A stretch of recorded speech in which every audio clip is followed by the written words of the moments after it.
Этот эфир посвящается Зелимхану Батаеву, чести и гордости ингушской нации.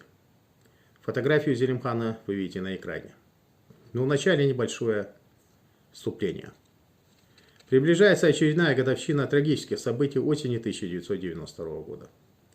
В ряду межнациональных конфликтов постсоветского периода осетино-ингушский конфликт октября-ноября 1992 года был первым по времени его возникновения на территории России.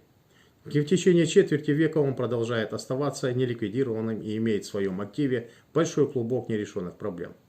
Напомним, что в ночь с 31 октября 1992 года осетинскими вооруженными бандформированиями при поддержке российских военных подразделений и их офицеров, отдававших преступные приказы своим подчиненным, был осуществлен акт военной агрессии в отношении гражданского населения Северной Осетии и ингушской национальности.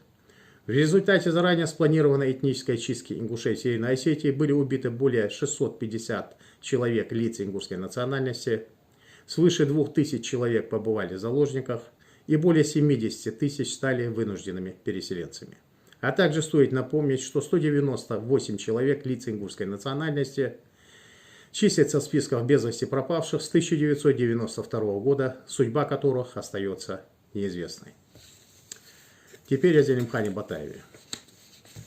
Он получил известность, когда во время геноцида этнической чистки в отношении ингушского населения пригородного района и города Владикавказ в 1992 году создал и возглавил отряды самообороны из числа местных жителей, который помог спасти от верной смерти сотни людей, проживавших в Западной Ингушетии. Его группа внезапно появлялась в самых неожиданных местах, где участники севера и юга осетинских бандформирований, потерявших человеческий облик, совершали зверства в отношении мирного ингушского населения. Грабили ингушские квартиры в Владикавказе и дома в пригородном районе, чувствуя себя в безопасности под прикрытием российских войск.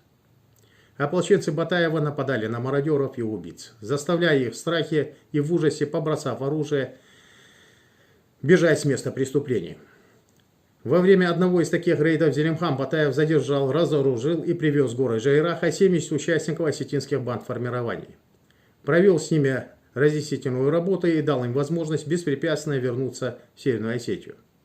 При этом ни один из них не подвергся насилию.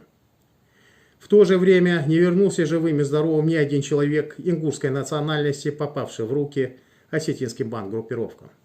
Зелимхан всегда учил своих ополченцев добру и справедливости. Объяснял, что нельзя поддаваться животным инстинктам, которым руководствовались во время этнической чистки 1992 года осетинские вооруженные бандгруппировки под руководством Олега Тезиева, Биба Дзуцева и других участников незаконных вооруженных осетинских бандформирований, непосредственно виновных в геноциде ингушей, большинство из которых впоследствии поплатились за свои злодеяния. Правоохранительные органы Северной Осетии объявили в розыск Батаева, сделав его на длительное время обреком и народным мстителем. В последнее время он проживал на своей родине, в Горной Ингушетии, вел фермерское хозяйство и трудился на земле своих предков. Сотрудник ФСБ России Алихан Калиматов незадолго до своей гибели сумел добиться справедливости в отношении Батаева и снятия с него надуманных обвинений правоохранительными органами Северной Осетии. Если бы не подлое нападение и убийство Алихана Калиматова, вероятно, что под руководством Зелимхана Батаева появились бы отряды, способные защитить административные границы Ингушетии от заезжих эскадронов смерти и бандитских группировок.